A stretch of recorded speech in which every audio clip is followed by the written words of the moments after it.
Matur suwun Bu Tati sudah bisa gabung, ini sudah memenuhi kuota nggih. Saya mulai untuk uh, webinar kita pada siang hari ini. Assalamualaikum warahmatullahi wabarakatuh. Selamat siang, salam sejahtera pada Bapak Ibu guru sekalian. Pertama-tama marilah kita panjatkan puji syukur kehadirat Allah SWT, Tuhan Yang Maha Esa, yang senantiasa memberikan nikmat kesehatan kepada kita sehingga pada siang hari ini kita bisa berjumpa dalam sesi webinar. Ini dalam rangka kegiatan saya ini Bapak Ibu untuk diseminasi program guru penggerak. Sebelum acara kita mulai, mari kita buka dengan berdoa agar kegiatan pada siang hari ini bisa berjalan dengan lancar dan menjadi berkah, dapat ilmu. Berdoa dimulai.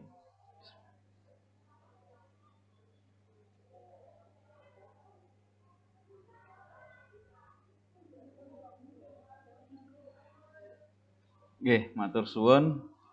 Izin share screen Bapak Ibu nggih, terlebih dahulu.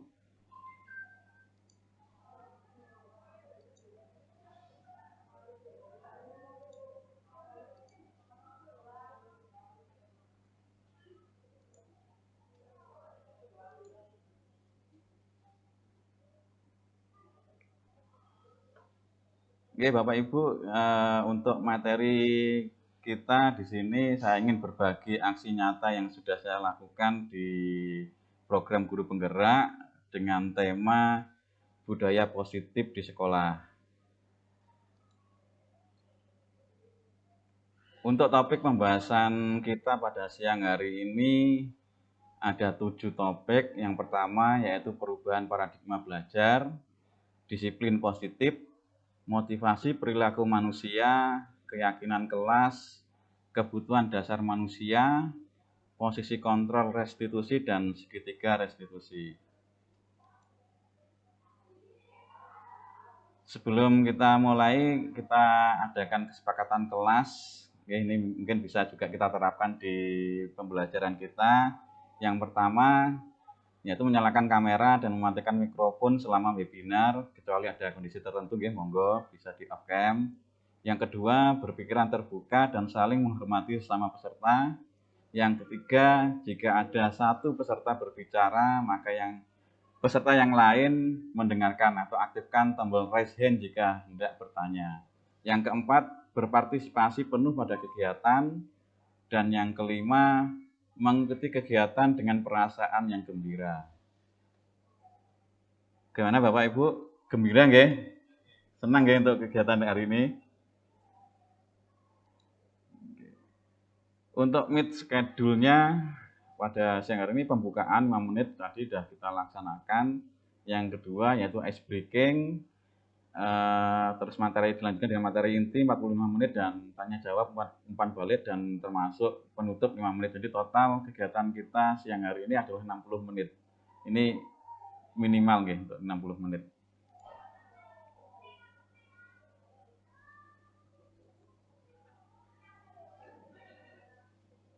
Baik Bapak Ibu, ini ada ice breaking. Di situ ada permainan game, juga permainan game kotak kata melompat. Di sini ada peraturan gamenya. Yang pertama, kata hanya bisa melompat berjalan ke depan atau tidak dapat melompat jalan mundur. Jika tempat di depannya kosong, maka kata bisa berjalan 1 langkah ke depan.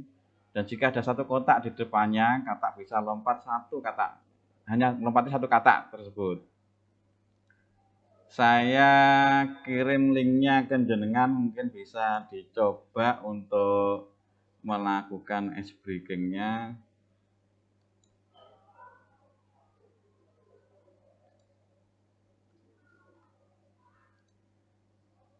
Sudah saya kirim di chatnya pesan atau panggilan, dalam panggilan pesannya. Bisa dicoba, ada waktu 5 menit. Nanti yang sudah bisa silakan bisa dipresentasikan nggih, di link berikut ini.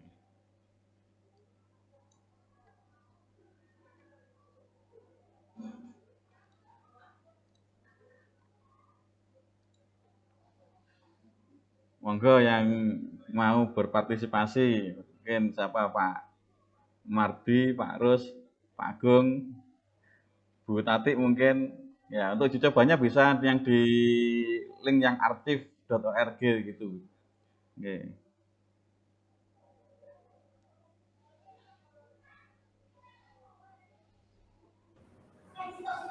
Ya, Paknya di mana, Pak? Diklik linknya Pak, terus salah satu linknya itu di yang aktif itu diklik. Oke.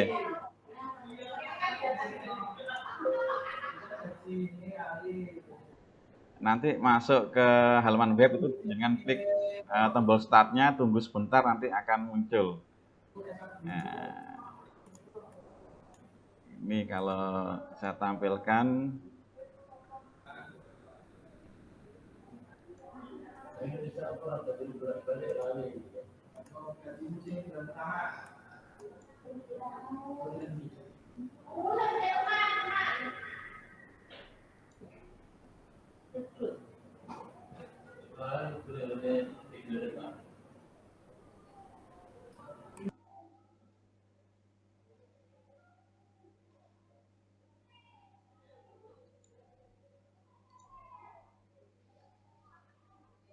Yang sudah siap nanti bisa angkat tangan ya.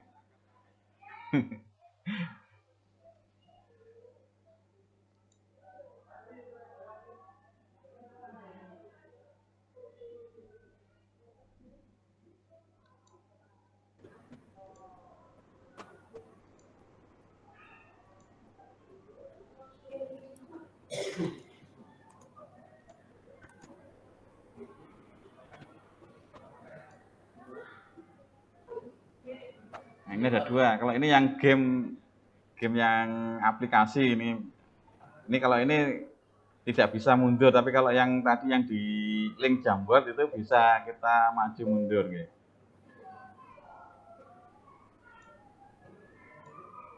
Oke, monggo yang mau nyoba.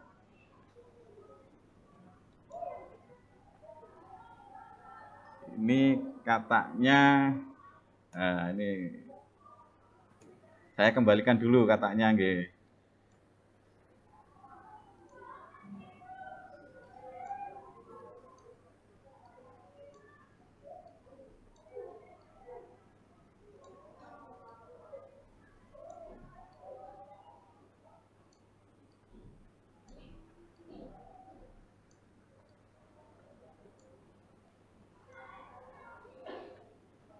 Monggo Pak Rus bisa dicoba.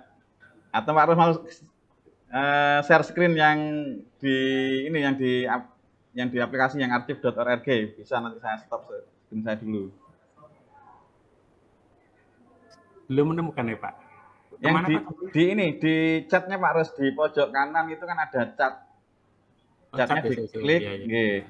Chatnya diklik nanti ada link archive.org. Oh iya. Oke, monggo. Masuk di web ya. Oke. Tidak boleh melompat lebih dari satu kata.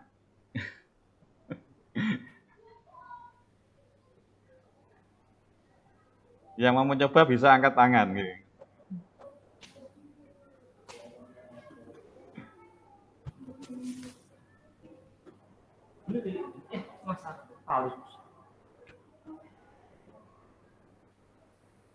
Iya, Allah. Clue-nya katanya tidak boleh berdampingan, istilahnya tidak boleh warnanya sama. Itu clue-nya untuk yang langkah pertama. Dia harus selang-seling, itu clue-nya. Ya, gimana bisa katanya lompatnya bergantian, warnanya tidak boleh sama berdampingan. Monggo. Pak Arus ini biasanya jagonya, atau Pak Dudung ini. Dudung.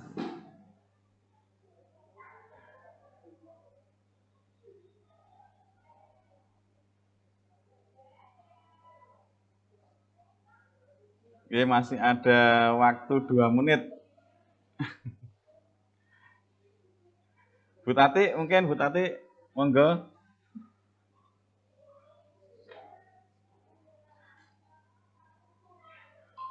Atau Pak Ica, bisa dicoba Pak Ica.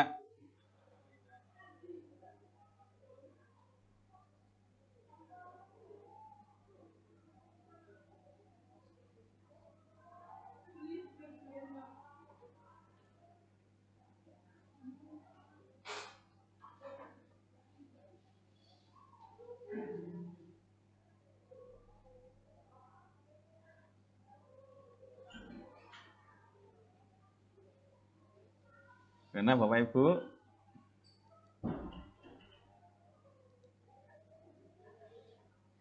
ayo Pak Rus, gimana Pak Rus?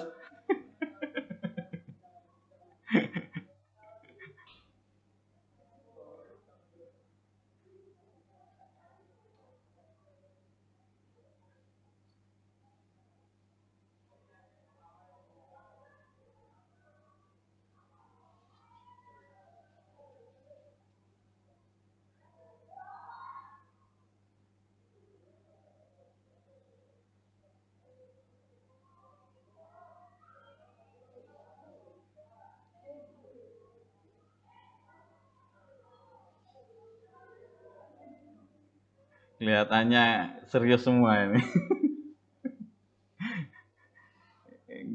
Nah, enggak. Ini harus beda warna ini Pak Rus. Ya, satu boleh maju satu. Maju dulu satu, nanti yang satu harus melompat.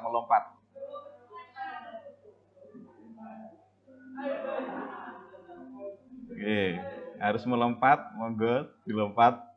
Bisa melompat satu kata saja, tidak boleh dua. Tidak boleh melewati dua kata, hanya satu kata yang bisa dilewati.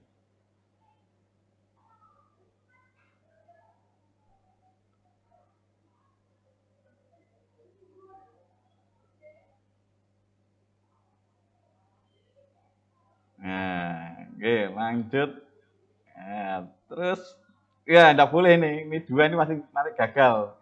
Ayo, biar warnanya beda. Harus warnanya hijau biru. Nah, ini biar warnanya kalau hijau pasti nanti gagal. Cluenya itu.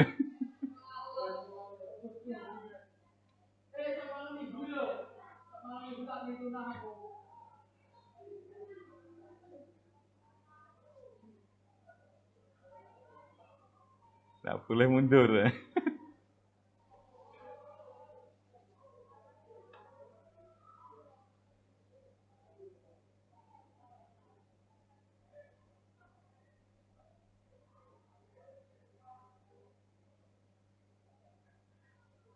Lanjut. Ya, ini sudah.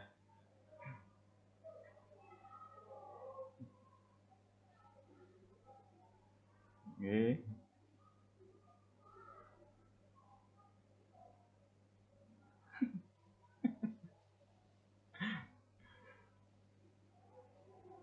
Oke, 1 menit lagi.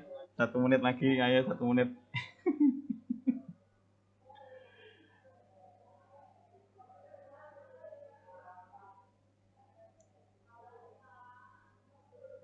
Enggak, kalau ada yang mau share screen-nya, bisa angkat tangan, nanti saya stop screen dulu. Bu Tati, monggo Bu Tati, ayo Bu Tati. Ini Bu Tati bisanya cepet ini.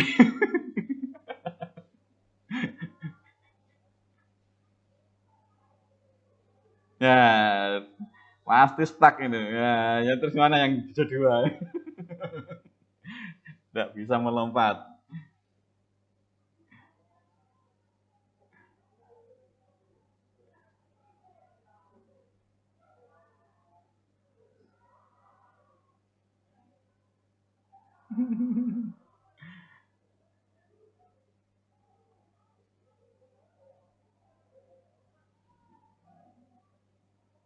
Nah, stuck lagi. Ada dua yang sama, masih tidak bisa lompat nanti. Ini, yang hijau ini tidak bisa lompat. Yang di nomor 3.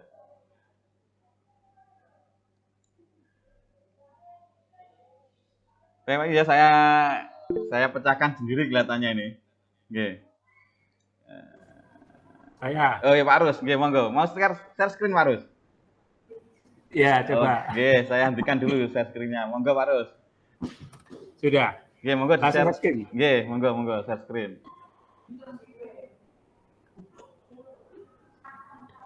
Ini nih share screen ini. Yang baris 3 itu sebelahnya Pak Rus ada kotak presentasikan sekarang. Layar penuh terapkan efek. Betul, yang sebelahnya garis Pak Rus kan ada kotak sebelah tangan, angkat tangan tadi ada kotak presentasikan sekarang. Ini seluruh layar Anda ya? Enggak. Pilih yang tab aja. Tab ya. Oke, terus klik, kan ada pilihannya tuh, klik yang mau dipresentasikan. Oh, iya. Ini. Udah ya? Oke, monggo Pak Rus. Mau pilih. Iya. C. Iya.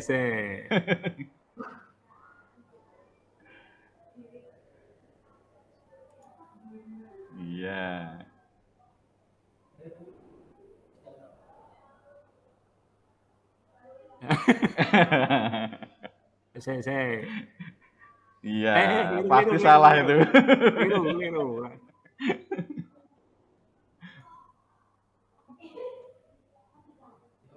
Oke. Iya. Nggak bisa, salah lagi.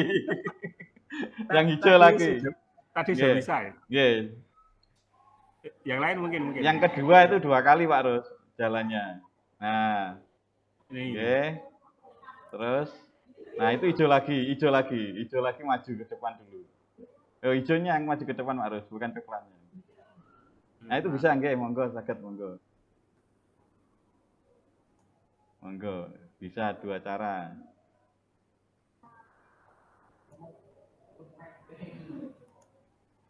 Nah, monggo. Iya. Hijau, maju, gerak. Nah, sudah itu. Hijau terus. Ya, tinggal yang coklat maju.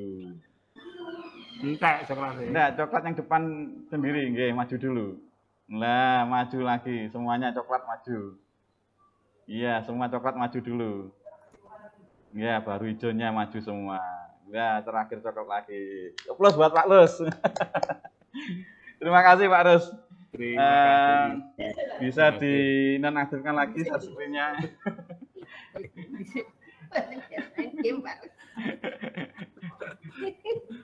Akhirnya ini guru matematika memang handal ini. Nggih. Nggih, monggo dilanjutkan. Share screen-nya Pak Rus bisa dimatikan. Nggih. Oke, saya izin share screen lagi.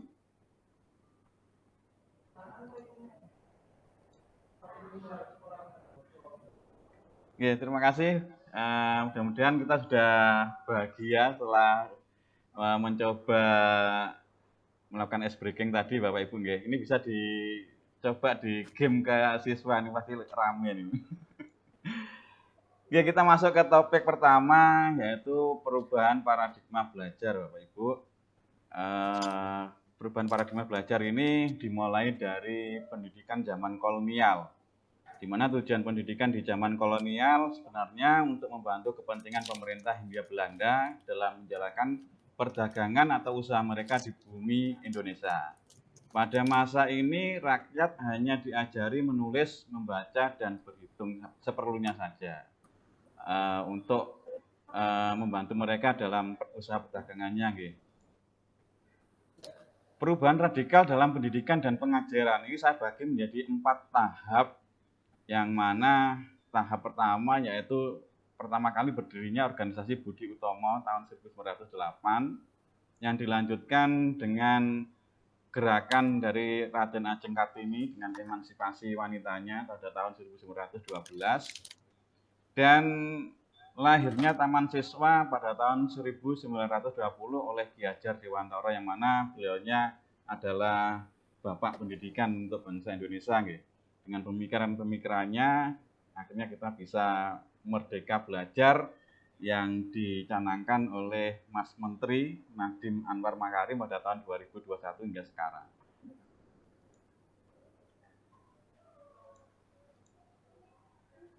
Pendidikan menurut Ki Hajar Dewantara ini sebagai landasan untuk pendidikan merdeka belajar kita, di mana filosofi dari pemikiran KHD, pendidikan dan pengajaran tidak dapat dipisahkan. Pengajaran merupakan proses pendidikan dalam memberi ilmu atau berfaedah untuk kecakapan hidup.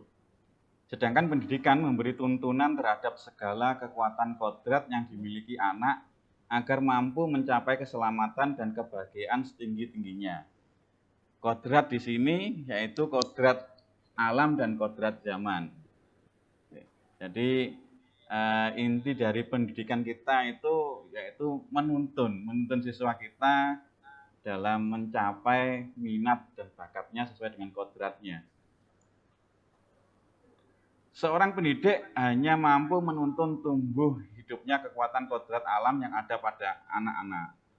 Seorang pendidik harus bisa melayani segala bentuk kebutuhan metode belajar yang berbeda-beda dan berorientasi pada anak serta menyesuaikan kondisi lingkungan dan sosiokultural masyarakat sekitar.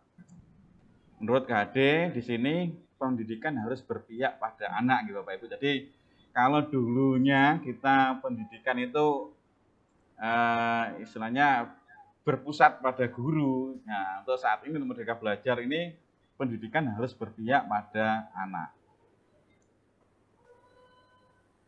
Semboyan Ki Hajar Dewantara ini pasti tentunya Bapak Ibu ini yang lebih senior dari saya ini lebih paham dengan 3 semboyannya KHD. Yang pertama Ingatso Sumtulodo, yang diartikan seorang guru di depan harus mampu menjadi contoh bagi anak didiknya, baik sikap maupun pola pikirnya. Yang kedua semboyannya Ing Madya Mangun Karso, seorang guru harus mampu memberikan inspirasi dan motivasi bagi anak didiknya, hingga anak didiknya diharapkan bisa lebih maju dalam belajar. Ini kita memberikan inspirasi, jadi guru inspirasi dan guru motivator. Yang ketiga, Tutpuri Handayani. Seorang pendidik harus bisa memberikan dukungan, bimbingan atau arahan kepada seluruh siswanya. Dalam hal ini pendidik tidak boleh memaksakan kehendaknya pada siswa didiknya. Jadi kita harus berpihak pada anak. Berikutnya, disiplin positif. Dalam rangka menciptakan lingkungan positif, salah satu strategi yang perlu kita tinjau kembali adalah penerapan disiplin di sekolah kita. Apakah telah efektif? Apakah masih perlu ditinjau kembali? Nah, ini mungkin bisa kita refleksikan nanti, apakah disiplin yang dilaksanakan di sekolah kita sudah efektif atau mungkin masih perlu peninjauan kembali atau perbaikan-perbaikan. Menurut Ki Hajar Dewantara, di mana ada kemerdekaan, disitulah harus ada disiplin yang kuat. Sungguh pun disiplin itu bersifat self-disiplin atau disiplin mandiri. Yaitu kita sendiri yang mewajibkan kita dengan sekeras-kerasnya, tetapi itu sama saja. Sebab jikalau kita tidak cukup melakukan self-disiplin, wajiblah penguasa lain mendisiplinkan diri kita. Dan peraturan demikian itulah harus ada di dalam suasana yang merdeka. Jadi maksud dari self disiplin ini, disiplin ini harus bisa tumbuh pada diri kita sendiri terlebih dahulu. Jika kita sudah bisa menumbuhkan disiplin pada diri kita sendiri atau pada siswa kita, istilahnya siswa kita bisa menumbuhkan self disiplinnya, maka tidak perlu lagi mungkin kita istilahnya harus mengingatkan mereka akan tata tertib dan sebagainya. Tapi kalau self disiplin itu belum bisa terwujud, nah, maka kita perlu ya untuk mendisiplinkan diri kita terlebih dahulu ya. Sebelum kita mendisiplinkan orang lain, sebaiknya kita mendisiplinkan diri kita terlebih dahulu. Berikutnya yaitu motivasi perilaku manusia. Nah, ini ada 3 motivasi perilaku manusia menurut Diane Gosen. Yang pertama, untuk menghindari ketidaknyamanan atau hukuman. Yang kedua, untuk mendapatkan imbalan atau penghargaan dari orang lain. Dan yang ketiga, untuk menjadi orang yang mereka inginkan dan menghargai diri sendiri dengan nilai-nilai yang mereka percaya. Nah, kira-kira ini dari Bapak Ibu sekalian ini pada siang hari ini mengikuti kegiatan webinar ini masuk ke kategori yang mana? Apakah kategori yang pertama, kedua, atau ketiga? Bisa dikirim di chat nggih. Anda mungkin panjenengan mungkin menghindari ketidaknyamanan sungkan karo para Pak golek gak melu ditakoni Anda. Atau mungkin kalau hubungannya kaitannya dengan kegiatan sekolah, mungkin takut kena hukuman, dipanggil kepala sekolah atau dipanggil Pak Rus nanti kalau tidak mengumpulkan tugasnya. Oke, kira-kira ada jawabannya bisa diketik di chat nggih. Mungkin. Bu Tati, monggo Bu Tati. Kalau yang ketiga ini untuk menjadi orang yang mereka inginkan dan menghargai diri sendiri, itu berarti sudah menjadikan kebutuhan untuk mendapatkan ilmu atau ingin mendapatkan lebih banyak komunitas. Nah, ini bisa masuk ke kategori 3. Nah, kalau Pak Rus milih 3 saya percaya. Nggih Bu Tati nggih. Bu Tati, Pak Rus nih saya yakin pilih yang ketiga.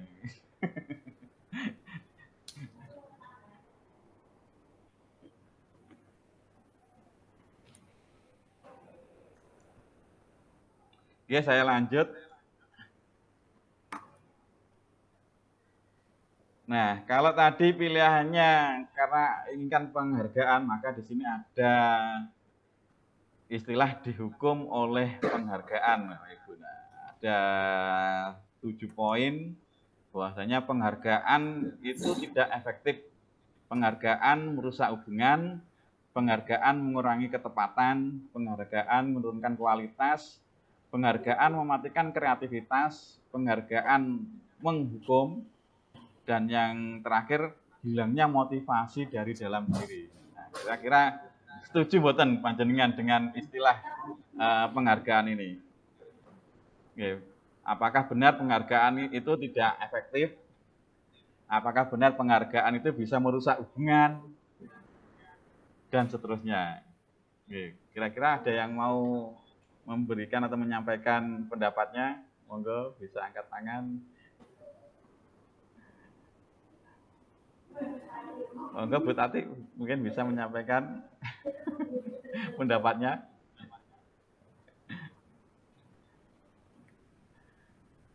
Kenapa kok ketika kita memberikan penghargaan itu seolah-olah kita dihukum oleh penghargaan itu?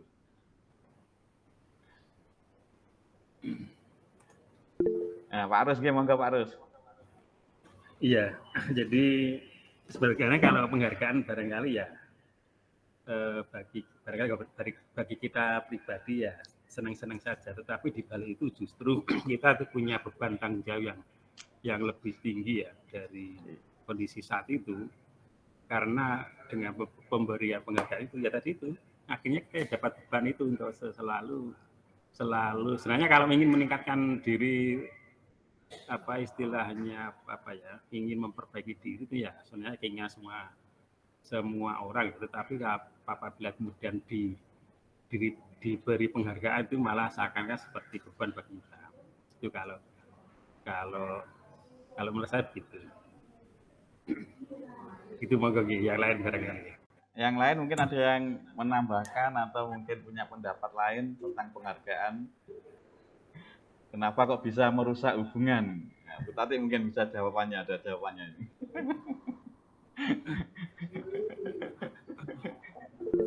Nggih, monggo Bu Tati. Masih di mute Bu Tati mikrofonnya. Mikrofonnya diklik dulu Bu. Mic-nya dinyalakan. Mic-nya dinyalakan dulu. Nggih, monggo. Nggih. Sudah Pak Kono. Sampun jelas. Oke Pak, penghargaan itu memang perlu, karena kita juga perlu penghargaan. Namun memang bisa merenggangkan pertemanan atau persahabatan Pak. Karena di antara kita kan pemikirannya tidak sama. Ada yang berbeda-beda, itulah manusia Pak memang. Selalu berbeda. Tapi saya setuju sekali dengan adanya penghargaan Pak. Karena kita, apa yang kita lakukan selalu dihargai. Tapi kok dan penghargaan toh, bukan gitu. Sehingga tiap orang juga berbeda pula Pak. Ada yang suka dengan adanya penghargaan, ada yang kok mau penghargaan kan juga ada Pak. Jadi semua tergantung pada orangnya masing-masing. Gitu Pak menurut kami. Terima kasih Bu Tati. Kami.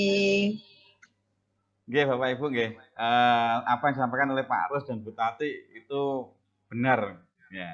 Jadi kenapa penghargaan tidak efektif? Ini kalau kita tinjau, ketika kita pertama kali memberikan penghargaan, itu memang seolah-olah suatu lecutan ya, lecutan untuk memberi motivasi kepada mungkin siswa didik kita atau mungkin ke teman-teman kita agar bisa bekerja lebih efektif, lebih bagus lagi. Tapi ketika itu kita laksanakan dalam jangka panjang, nah ini yang jadi masalahnya nanti kalau jangka panjang.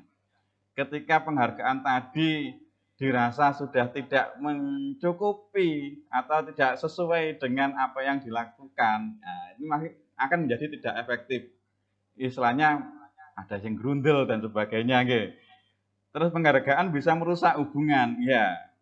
Ketika kita memberi penghargaan tentunya tidak bisa memberikan ke semua orang. Pasti hanya orang-orang tertentu yang mungkin yang berprestasi atau mungkin mempunyai kelebihan atau penemuan-penemuan. Nah, bagaimana perasaan dengan orang-orang yang belum berprestasi atau yang belum bisa menemukan? Nah, tentunya mereka akan terkucilkan ya. Istilahnya mungkin di hati kecil mereka, aku gak tahu oleh penghargaan. Aku kok yang biasa kayak ya, itu salah satunya. Terus penghargaan mengurangi ketepatan. Nah ini kalau panjenengan mungkin pernah melihat salah satu acara Indonesia Pintar ya. Di Indonesia Pintar itu kan tebak-tebakan. Tapi ketika mereka sudah orientasinya untuk mendapatkan sebanyak-banyaknya jawaban yang benar agar mendapatkan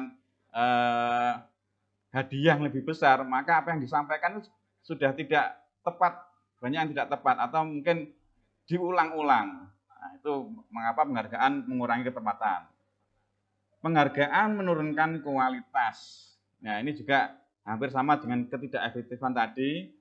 Ketika penghargaan tadi sudah dirasa mereka masa dari tahun pertama, kedua, ketiga kok oleh sakmono. Akhirnya ya wes klek ngene ya itu aja lah saya kerjanya. Kalau saya mengajar ya gaji saya segitu-gitu aja, ya ngajar saya ya begitu-begitu aja, nggak perlu saya tingkatkan. Nah, itu karena adanya penghargaan. Penghargaan mematikan kreativitas. Nah, sama dengan kualitas dan kreativitas ini hampir sama, 11-12. Kalau kualitasnya sudah menurun, otomatis apalagi dengan kreativitas, karena kreativitas ini dengan ide. Nah, orang berpikiran kalau ide ini harganya semakin hari ya semakin mahal. Kalau penghargaannya tetap saja segitu-segitu saja juga nanti akan menjadikan mereka juga berkurang kreativitasnya. Mereka akan bekerja ya seadanya saja. Penghargaan menghukum.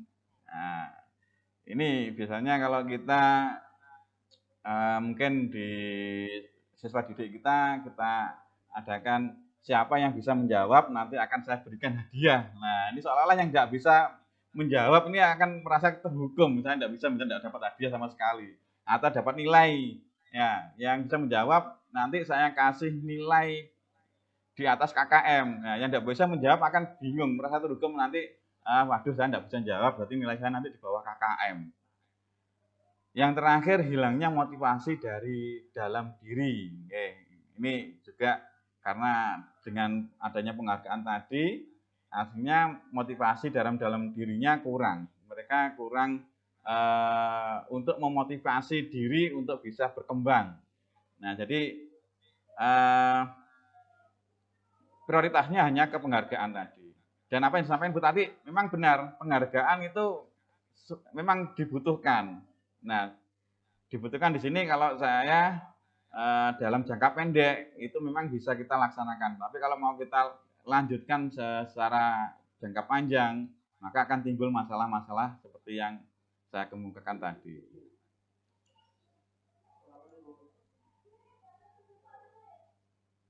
Yang berikutnya yaitu keyakinan kelas.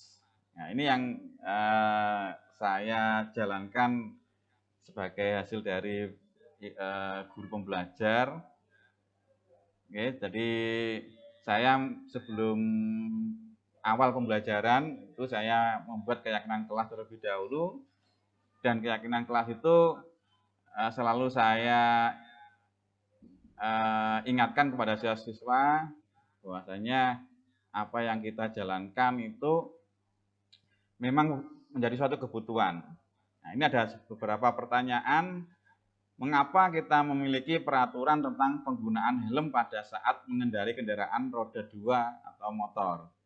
Yang kedua, mengapa kita memiliki peraturan tentang penggunaan masker dan mencuci tangan setiap saat? Dan yang ketiga, mengapa kita memiliki peraturan penggunaan baju K3LH saat melakukan praktik di bengkel atau laboratorium? Nah, barangkali ada yang mau berpendapat, Bapak Ibu, monggo. Pak Dudung mungkin mau berpendapat kenapa kita kok harus memakai helm pada saat mengendarai kendaraan bermotor, mengapa kita memiliki peraturan tentang penggunaan masker. Bu Tati, atau bisa diketik di kolom chatnya mungkin ya, dari 3 pertanyaan ini kira-kira jawabannya apa. Nanti baru kita tahu apakah ini termasuk keyakinan kita atau mungkin hanya sekedar sebuah kewajiban. Monggo ada yang mau menyampaikan pendapatnya? Nggih, monggo Bu Tati. Terima kasih Pak Koko. Nggih. Jelas, pertanyaan yang pertama, mengapa kita berkendara harus menggunakan helm? Kalau saya lihat tadi Pak, dari pertanyaan ketiga pertanyaan itu tadi, memang semuanya betul untuk melindungi diri sendiri dari berbagai bahaya yang mengancam kita, baik itu disengaja maupun tidak. Yang jelas yang pertama pakai helm melindungi kepala kita bila nanti terjadi jatuh atau kecelakaan. Yang kedua, mencuci tangan dan pakai masker, karena kemarin kan ada pandemi yang hebat, juga untuk melindungi diri agar tidak terkena tersebut. Yang jelas semuanya itu untuk melindungi diri sendiri Pak dari bahaya yang terjadi. Terima kasih Pak Koko. Kira-kira itu masuk keyakinan atau mungkin kesepakatan? Kewajiban ya. Kewajiban, kita wajib menggunakan ini, kita wajib menggunakan karena untuk diri sendiri Pak, bukan hak tapi kewajiban. Itu jawaban orang PKN Pak. Terima kasih Bu Tati. Sama-sama Pak Koko. Nah, ini jawaban. Apakah jawaban Anda keselamatan, kesehatan, kebutuhan, atau hukuman? Nilai-nilai keselamatan atau kesehatan inilah yang kita sebut sebagai suatu keyakinan, Bu. Jadi, kalau kita ingin selamat, ingin sehat, ya, karena ini kan ujung-ujungnya kan untuk diri kita sendiri, ya. Untuk diri kita sendiri, makanya itu disebut dengan keyakinan. Tapi kalau kewajiban, ya, kalau kewajiban biasanya dia pakai helm Bu Tati, tapi helmnya tidak dipasang dengan benar. Pokoknya nggak helm. Ini hanya kewajiban saja.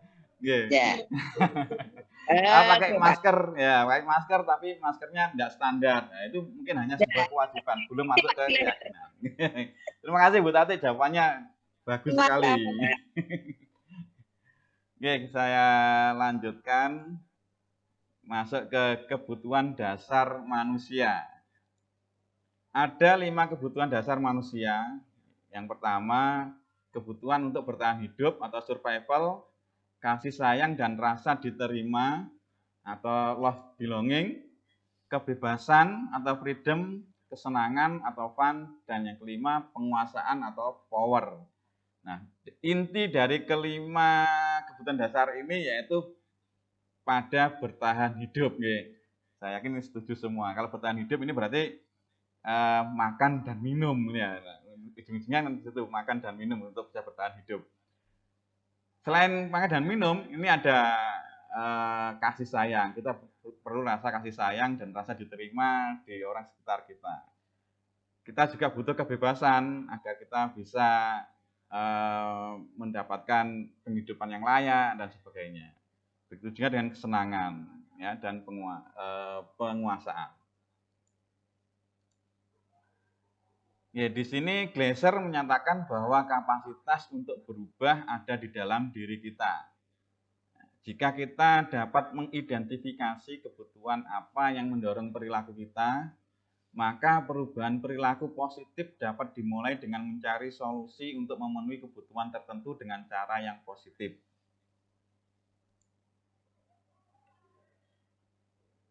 Baik, yang berikutnya teori kontrol restitusi. Ada 5 posisi kontrol yang perlu kita jalankan atau kita ketahui, di mana menurut Diana Gosen dalam bukunya Restructuring School Discipline pada tahun 1998 mengemukakan bahwa guru perlu meninjau kembali penerapan disiplin di dalam ruang-ruang kelas mereka selama ini. Apakah telah efektif, apakah berpusat memerdekakan dan memandirikan murid, bagaimana dan mengapa. Melalui serangkaian riset dan berdasarkan pada teori kontrol dari Dr. William Gleiser, Gosen berkesimpulan ada 5 posisi kontrol yang diterapkan oleh seorang guru, orang tua, ataupun atasan dalam melakukan kontrol. Kelima posisi kontrol tersebut adalah penghukum, pembuat rasa bersalah, menjadi teman, menjadi pemantau, dan menjadi manajer. Nah, kira-kira ini kita ini berada di posisi yang mana? Apakah kita sebagai penghukum, pembuat rasa bersalah, teman, pemantau, dan manajer? Nah, mari kita pelajari. Nah, yang pertama, penghukum. Seorang penghukum bisa menggunakan hukuman fisik maupun verbal. Orang-orang yang menjalankan posisi penghukum senantiasa mengatakan bahwa sekolah memerlukan sistem atau alat yang dapat lebih menekan murid-murid lebih dalam lagi. Ya, contoh kata-katanya seperti ini Bapak Ibu, patuhi aturan saya atau awas. Ya. Ini jadi guru galak kalau gini ya. Atau kamu selalu saja salah. Yang berikutnya selalu, pasti selalu yang terakhir selesai. Dalam hal ini guru seperti ini senantiasa percaya hanya ada satu cara agar pembelajaran bisa berhasil, yaitu dengan cara dia sendiri. Nah, jadi tidak bisa berkolaborasi dengan siswa atau dengan rekan sejawatnya. Sedangkan untuk kontrol pembuat rasa bersalah, pada posisi ini biasanya guru akan bersuara lebih lembut. Nah, pembuat rasa bersalah akan menggunakan keheningan yang membuat orang lain merasa tidak nyaman, bersalah atau rendah diri. Nah, ini ya. Biasanya kata-kata yang disampaikan, ibu sangat kecewa sekali dengan kamu. Terus ada lagi, berapa kali Bapak harus memberitahu kamu ya? Gimana coba kalau orang tua kamu tahu kamu berbuat begini? Nah, di posisi ini, yang dirasakan murid akan memiliki penilaian diri yang buruk tentang diri mereka sendiri. Ya, murid merasa tidak berharga dan telah mengecewakan orang-orang yang disayanginya. Nah, ini imbasnya juga bisa negatif. Ya, mereka bisa menjadi minder atau mungkin tekanan batin. Ya. Yang berikutnya, posisi kontrol sebagai teman. Guru pada posisi ini tidak akan menyakiti murid, namun akan tetap berupaya mengontrol murid melalui persuasi. Oke. Posisi teman pada guru bisa negatif ataupun positif. Nah, ini kita harus berhati-hati. Untuk posisi teman ini bisa negatif dan positif. Positif di sini berupa hubungan baik yang terjalin antara guru dan murid. Nah, contoh kata-katanya, ayo bantulah demi Bapak ya. Atau ayo ingat tidak bantuan Bapak selama ini. Yang ketiga, ya sudah kali ini tidak apa-apa, nanti Ibu bantu bereskan. Nah, ini contoh kata-kata kalau kita menjadi teman siswa kita. Hal negatif dari posisi teman adalah bila suatu saat guru tersebut tidak bisa membantu mereka, maka murid akan merasa kecewa. Itu yang pertama. Yang kedua, kalau kita terlalu dekat dengan siswa juga menimbulkan hal-hal yang negatif lainnya. Baik, berikutnya kontrol pemantau. Memantau berarti mengawasi. Pada saat kita mengawasi, kita bertanggung jawab atas perilaku orang-orang yang kita awasi. Posisi pemantau berdasarkan pada peraturan-peraturan dan konsekuensi. Dengan menggunakan sanksi atau konsekuensi, kita dapat memisahkan hubungan pribadi kita dengan murid sebagai seseorang yang menjalankan posisi pemantau. Untuk kata-katanya biasanya ada 3 di sini. Peraturannya apa? Apa yang telah kamu lakukan? Dan sanksi atau konsekuensinya apa? Nah, ini kata-kata yang digunakan kalau guru tersebut menjalankan posisi kontrol sebagai pemantau.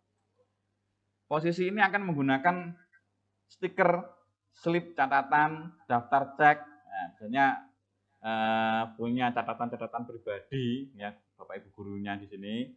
Posisi pemantau sendiri bermanajer,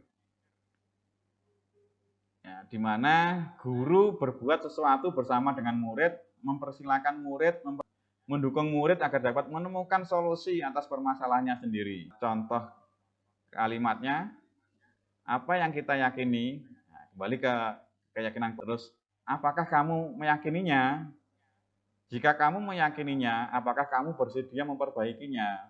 Jika kamu memperbaiki ini, hal ini menunjukkan apa tentang dirimu dan apa rencana kamu untuk memperbaiki hal ini. Nah, ini contoh-contoh kata-kata jika kita menjalankan posisi sebagai tugas orang manajer bukan untuk mengatur perilaku seseorang. Kita tidak mengatur, cuma kita membimbing siswa kita, murid kita untuk dapat mengatur dirinya. Di sana kita mengingatkan mereka akan keyakinan pada dirinya.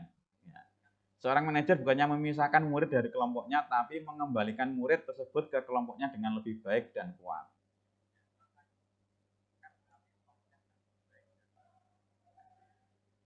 Baik, berikutnya segitiga restitusi.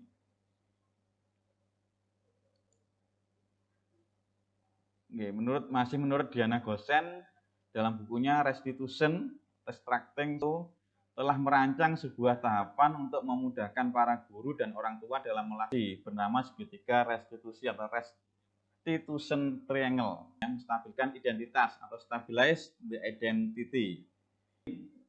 Yang digambarkan yaitu setiap orang pasti pernah melakukan kesalahan atau kamu bukan satu-satunya yang pernah melakukan kesalahan.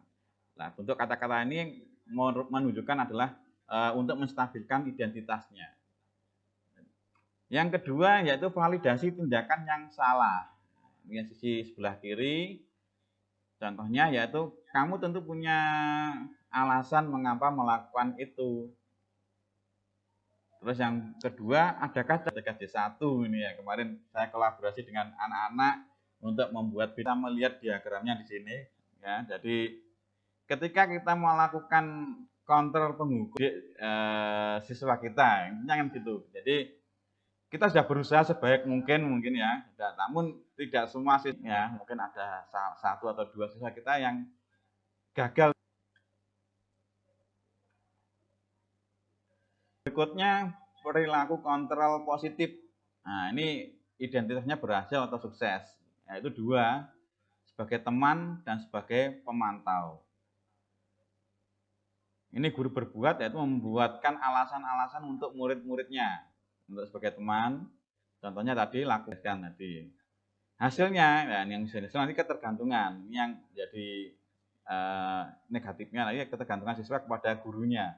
Ketika gurunya tadi tidak membantu, ya sudah nanti mereka mungkin tidak menjalankan apa yang siswanya hanya mengikuti saja. Ketika suatu saat gurunya tidak bisa hadir di kelas, diminta untuk praktek mandiri, maka mereka akan kebingungan praktek tugas prakteknya tadi.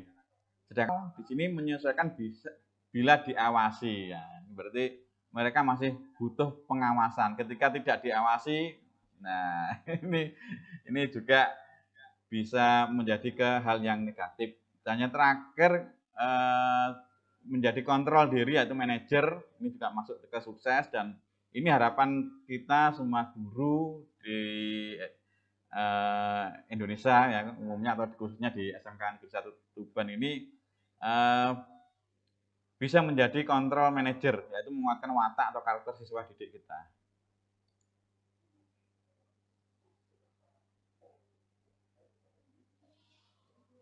Nah, ini ada studi kasus, Bapak Ibu, ini ada seorang ibu guru namanya Bu Dani sedang menjelaskan pelajaran bahasa Inggris di papan tulis, namun beliau memperhatikan bahwa salah satu anak didiknya Fajar malah tidur-tiduran dan tampak acuh tak acuh pada pembelajarannya. Nah, ini Bapak Ibu Dani menegur Fajar, coba Fajar coba jawab pertanyaan nomor 3, maju ke depan dan kerjakan di papan tulis. Nah, dan Fajar pun tampak malas-malasan maju ke depan, dan sesampai di depan papan tulis pun Fajar hanya diam terpaku sambil memegang buku bahasa Inggrisnya dan memainkan spidol di tangannya. Dan Ibu Dani pun merespon dengan pertanyaan atau perintah, ayo Fajar, makanya jangan tidur-tiduran, lain kali perhatikan. Sudah sana duduk kembali, kira-kira siapa yang bisa? Fajar pun kembali duduk di bangkunya. Hal seperti ini sudah sering kali terjadi pada Fajar, seperti tidak memperhatikan adut-adut dan sebagainya. Jika ditegur guru, Fajar selalu menjawab, tidak tahu Bu. Nah, dan ibu menjawab lirih, gimana kamu Fajar, kamu tidak kasihan sama ibu? Ya, ibu sudah capek-capek mengajarkan kamu, tidak kasihan sama ibu. Nah, ini kira-kira Ibu Dani ini menjalankan kontrol sebagai apa, Bapak Ibu? Mungkin ada yang bisa menyampaikan.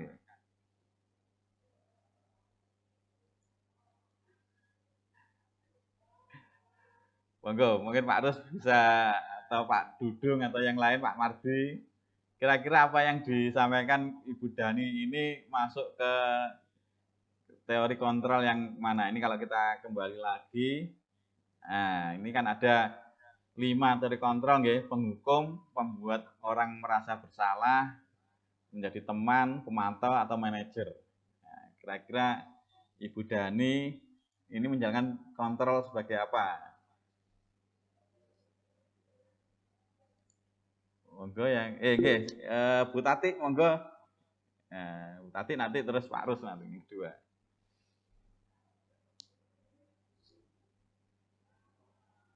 Monggo Bu Tati.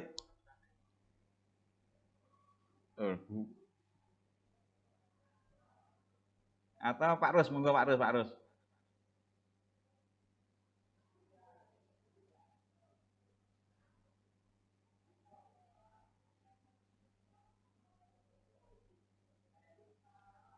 Pak Rus masih mute, Pak Rus, mic-nya. Ya, standar. Oke. Nah, jadi menurut yang saya lihat dan saat yang diuraikan, penangkapan saya itu kok membuat siswa itu bersalah ya dengan kata-kata Bu Dani ya. Bagaimana kamu tidak kasihan sama ibu, itu berarti membuat anak itu mungkin dia merasa bersalah gitu ya. Dengan harapan tentunya dia menjadi bisa sadar merenung bahwa sudah belajar dengan baik tapi tidak memperhatikan dan tidak peduli. Itu menurut tanggapan saya. Hanya sebagai penghukum berarti Pak Rus ya, dari kontrolnya nggih. Iya, merasa bersalah nggih. Iya, merasa bersalah kalau ada. Oke. Iya gitu. Monggo Bu Tati. Mungkin yang lain mau menambahkan, monggo.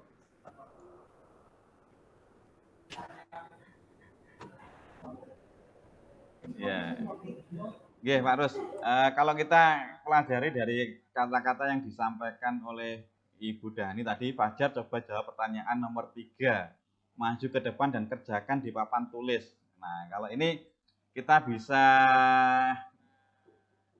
menilai sebagai penghukum karena dia ini Fajar tak acuh akhirnya disuruh maju ke depan dan dihukum untuk mengerjakan tugasnya di depan papan tulis. Dan yang kedua, benar apa yang disampaikan Pak Rus tadi, Bu Dani juga melakukan kontrol menjadi merasa bersalah, merasa bersalah tadi. Ini dengan kata-kata, ayo Fajar, makanya jangan tidur-tiduran, lain kali perhatikan. Itu bisa sudah sana duduk kembali, kira-kira siapa yang bisa. Ini ayo Fajar, makanya jangan tidur-tiduran. Ini kan menjadi orang merasa bersalah. Dan satu lagi ada kata-kata dari Bu Dani, gimana kamu Fajar? Kamu tidak kasihan sama ibu ya? Ibu sudah capek-capek mengajarkan kamu. Ini juga masuk ke kategori teman, menjadi teman. Kontrol sebagai teman. Ini Bu Dani mencoba untuk pendekatan ke Fajar, cuma kelihatannya apa yang diharapkan oleh Bu Dani ini gagal ya, karena Fajar pun dia membisu, jadi masih acuh dan tak acuh. Terima kasih Pak Rus atas jawabannya. Nah, ini dokumentasi kegiatan nyata yang telah saya lakukan untuk sebagai tugas dari guru penggerak. Nah, ini masa tindakan yang akan dilaksanakan di sini saya mulai dari start, plan, do, check, and action. Ini saya menggunakan PDCE, PDCE, di mana plan itu merencanakan, do-nya melaksanakan kegiatannya, check-nya melakukan evaluasi kegiatan yang telah saya lakukan, dan action ini untuk tindak lanjut dari hasil evaluasi tadi.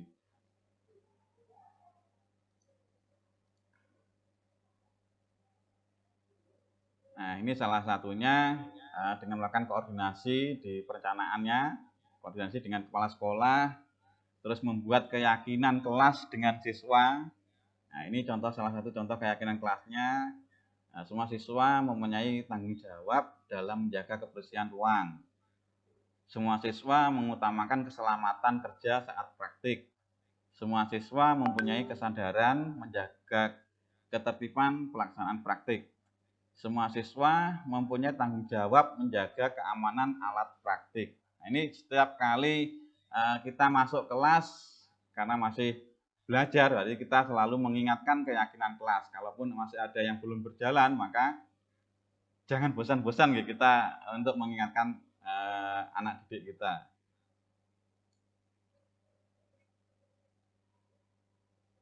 Ini pelaksanaannya, ya, pelaksanaan budaya positif ini mulai dijalankan pada tanggal 27 Agustus. Saya melibatkan siswa kelas 12 TKJ 1 sebagai objek sasaran penerapan. Kebetulan pas saya mengajar, jam mengajar saya.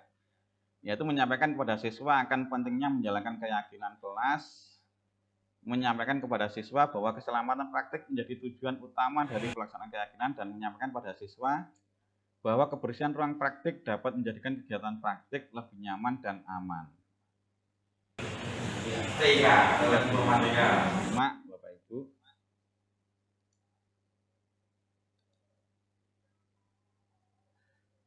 Oh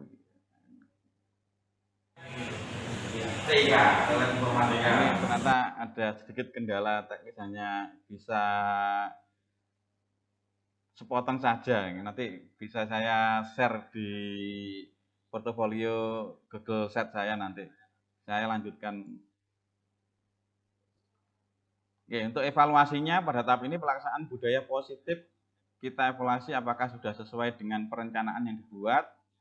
Setiap permasalahan yang ditemui pada fase pelaksanaan kita cari solusi perbaikannya dari hasil evaluasi bersama yang melibatkan pihak manajemen sekolah, jurusan, guru, dan siswa, menghasilkan rekomendasi sebagai berikut, yaitu yang pertama penambahan atau perbaikan rak sepatu, yang kedua pembuatan almari locker untuk meletakkan barang bawaan siswa agar lebih aman, yang ketiga membuat SOP atau standar operation prosedur dalam penggunaan alat praktik, dan yang keempat meningkatkan fungsi kontrol guru sebagai manajer.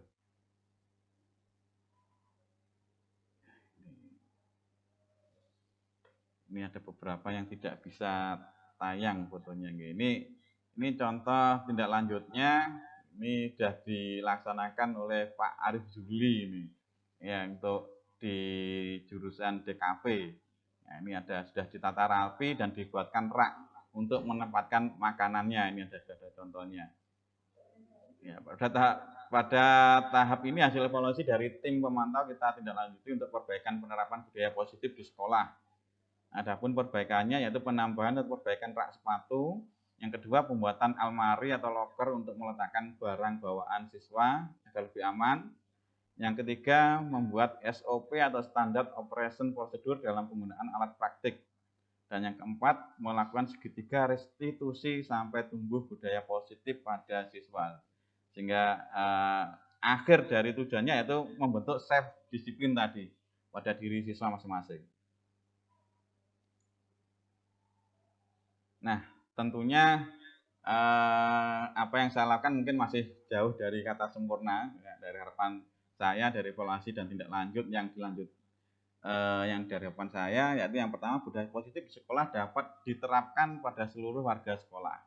Yang kedua, sarana dan prasarana penunjang budaya positif dapat ditingkatkan. Ini contohnya, harapan saya nanti lokernya tidak rak seperti itu, tapi bisa berupa loker, ya. Berupa loker, jadi lebih aman karena dari pengamatan saya kemarin ketika diletakkan di luar, ini ada teman-temannya yang jahil, ada yang minumannya dihabiskan oleh temannya. Jadi ini ada masih perlu kita tingkatkan lagi atau kita cari solusi-solusi yang lain. Nah, ini tantangannya untuk menjalankan budaya positif tadi, yaitu dana untuk pengadaan sarana dan prasarana pendukung kegiatan. Yang kedua, kontrol dari guru praktik di ruang praktiknya. Dan yang ketiga, karakter siswa yang beragam. Solusinya, untuk dana tentunya kita harus koordinasi dengan pihak manajemen sekolah untuk pengadaan sarpras atau memperbaiki sarpras yang ada. Yang kedua, selalu mengingatkan guru untuk melakukan kontrol pada keyakinan kelas pada saat pembelajaran praktik. Dan yang ketiga, melakukan segitiga restitusi pada siswa. Terima kasih Bapak Ibu sudah mau menyimak apa yang saya buat untuk tugas saya di guru penggerak. Mohon kalau ada kesempatan bisa masuk atau mengunjungi set Google saya, portofolio saya.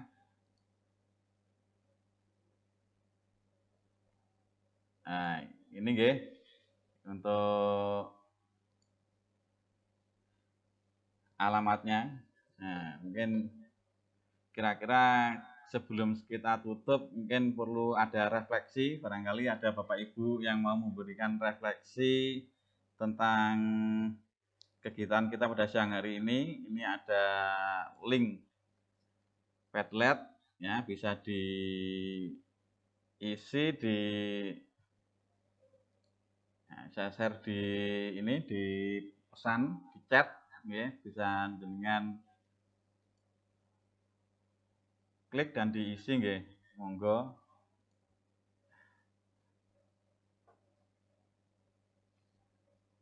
Atau kalau kesulitan bisa langsung diketik di kolom chat saja, tidak apa-apa. Kira-kira apa yang telah Bapak Ibu dapat atau mungkin umpan balik untuk kegiatan pada siang hari ini, monggo.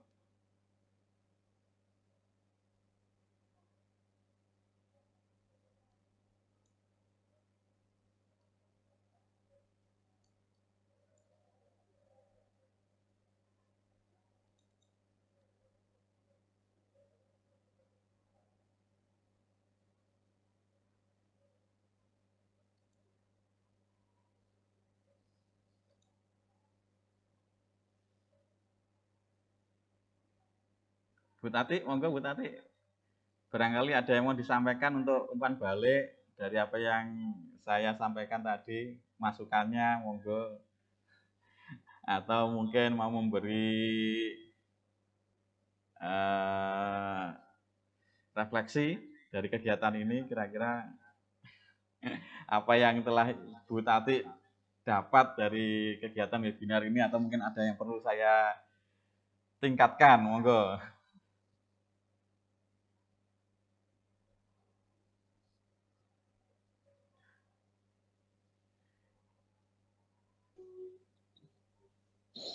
Ya Pak. Sudah Pak? Nggih, monggo, sudah. Oke. Terima kasih Pak. Dari apa yang disampaikan Pak Koko tadi, itu bila terlaksana sangat luar biasa Pak hasilnya. Nggih, amin, Sangat amin. bermanfaat bagi kita. Jadi tidak hanya Bapak Ibu guru, tapi juga pada peserta didik.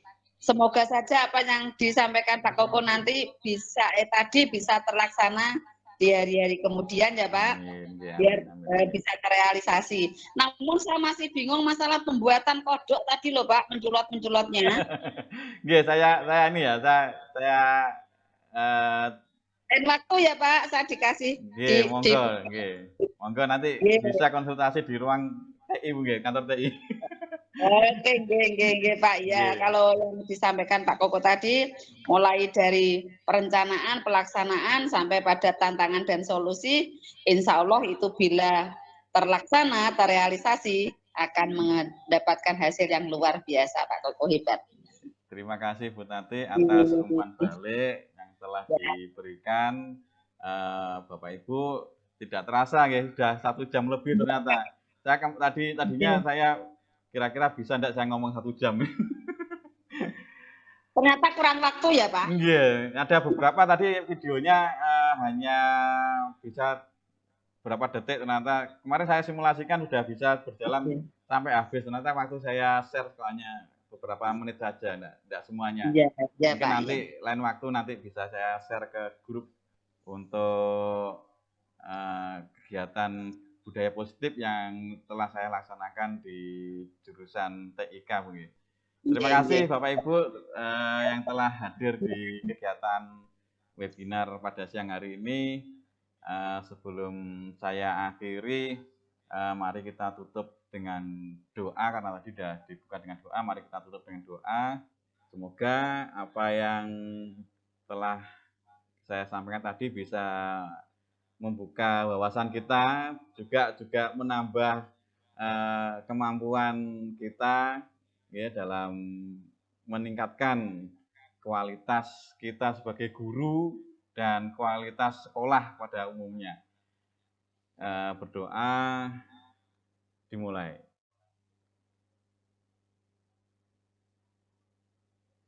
Terima kasih Bapak Ibu. Sebelumnya mohon maaf jika ada salah kata saya atau mungkin ada beberapa presentasi yang tidak sesuai. Saya mohon maaf ya. Kritik dan sarannya masih saya tunggu lewat chat WA, monggo. Saya akhiri. Wassalamualaikum warahmatullahi wabarakatuh. Terima kasih. Monggo bisa live chatnya, webinarnya.